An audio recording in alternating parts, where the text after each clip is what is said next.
Hi folks, sorry we didn't get together for church today, but icy roads kept us home. I just want to, since it's Valentine's Day, I just want to read some of 1 Corinthians 13 about love and talk about, just make a few comments on that. So I hope you'll stay to the end. It won't be very long. If I could speak all the languages of earth and of angels, but didn't love others, I would only be a noisy gong or a clanging cymbal. If I was a great communicator, if I could go to any country and speak their language perfectly and talk to them, but without love, I'd be just making a lot of noise. He says then, if I had the gift of prophecy and if I understood all of God's secret plans and possessed all knowledge, and if I had such faith that I could move mountains, but didn't love others, I would be nothing. Wow, how great love is. Even if I knew the book of Revelation completely to explain it to you, but without love, it's not good. It's nothing. He says, if I gave everything I have to the poor and even sacrificed my body, I could boast about it. But if I didn't love others, I would have gained nothing. Now, we should give, but you can give without loving. You can just give to give back. Well, they gave us a gift. We're going to give them one back. Or maybe this will make me look good. But giving without loving is nothing. All of these things are good, but they're not really mattering at all without love. This is the importance of love. And I want us to think, as I read these qualities of love, about last week. Did we live like this? Did we love like this? And can we try to love like this coming week? Love is patient and kind. Ouch. Already, ouch. Patient. I'm kind sometimes. Patience a little harder. And but that's what it is. Love is patience. You don't, they're taking too long, or they did this before, they get on my nerves. Love is patient and kind. Love is not jealous or boastful or proud or rude.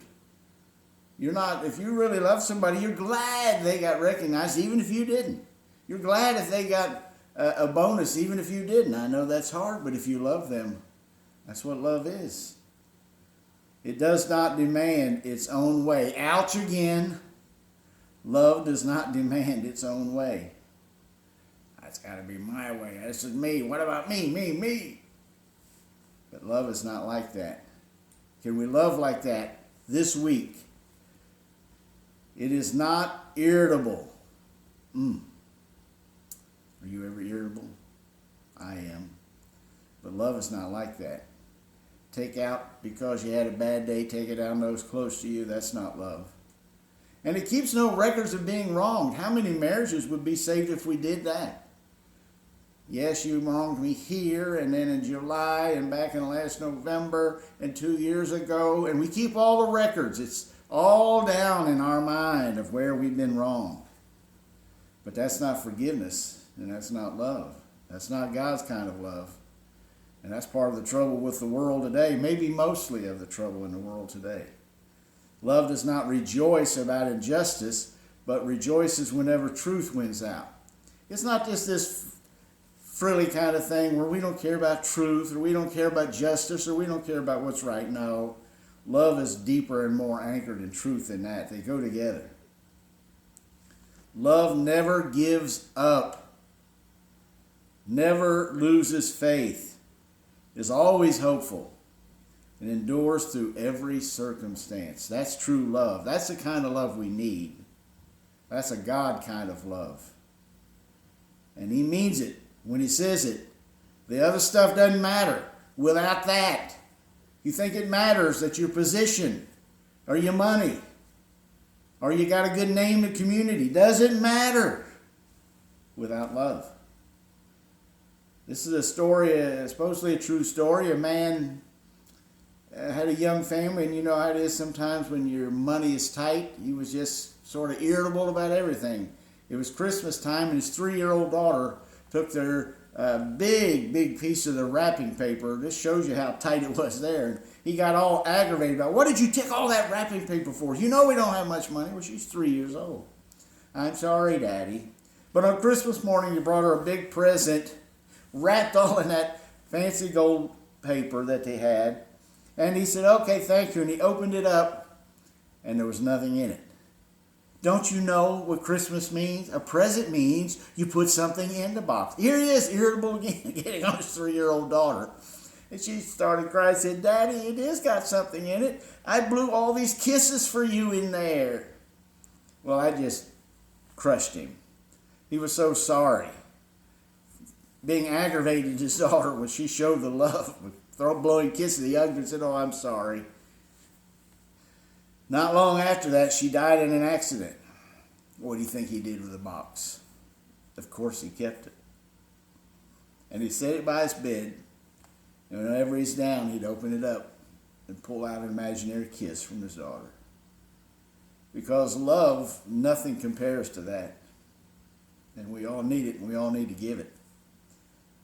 Bob Pierce is the founder of World Vision, but also the founder of Samaritan's Purse. He hired a young man named Franklin Graham to assist him, who of course now heads up Samaritan's Purse. He was near the end of his life with leukemia, but he wanted to make one more visit to a mission field in Indonesia. There, as they were traveling through and they were taking him around, he saw a young girl on a mat by the river, dying of cancer. He was incensed. Why is she in a clinic getting help? And he said, she knows she's dying. She wanted to be where she liked it, cool by the river. And she was moaning something, and Bob Pierce says, what is it she's saying? She's saying, if only I could sleep. If only I could sleep. She was in such pain she couldn't even get any rest. Well, Bob Pierce knew what that was like with his leukemia. He had medicine. He pulled it out and said, here, tell her to take this for her pain. Now that meant 10 days before he could get another prescription for his pain. 10 days of pain and bad sleep at night. But he gave that. It cost him something to show love to a little girl he didn't even know. Well, of course, we get the idea God loves us. It's a deep mystery and truth of the universe that God is love.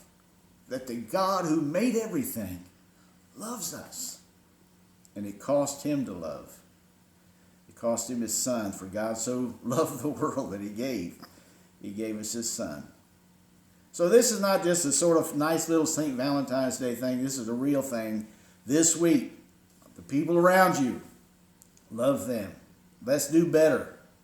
Let's love with a God kind of love. I hope you're warm. I hope you're safe. And I hope we'll love this week.